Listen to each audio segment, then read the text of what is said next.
12 jam diperiksa polisi. Ex-rektor UGM sebut ijazah Jokowi palsu, Roy Suryo.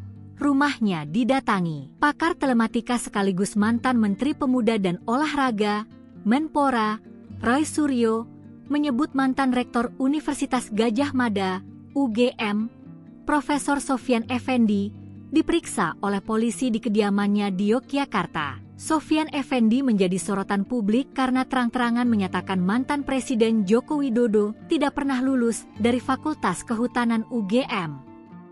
Ia juga menyebut ijazah Jokowi palsu. Mantan Rektor UGM periode 2002 hingga 2007 tersebut telah menarik ucapan yang sempat ditayangkan di podcast YouTube Bali G Akademi milik ahli digital forensik Rismon Sianipar. Setelah peristiwa itu, Roy Suryo menyebut rumah Sofyan Effendi di Yogyakarta didatangi oleh aparat yang mengaku dari kepolisian.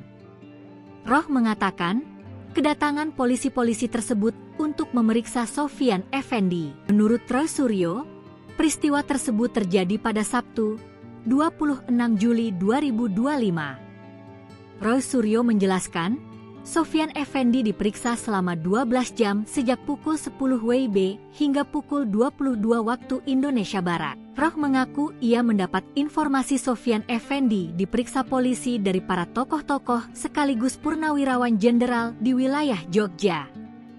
Roy Suryo juga menyoroti cara pemeriksaan polisi terhadap Sofyan yang menurutnya tidak lazim. Pasalnya, usia Sofyan Effendi telah mencapai 80 tahun. Mantan politis Partai Demokrat itu menilai perlakuan tersebut tidak manusiawi. Menurut Roy, polisi yang memeriksa Sofyan Effendi itu adalah polisi yang melakukan pemeriksaan di Solo, Jawa Tengah.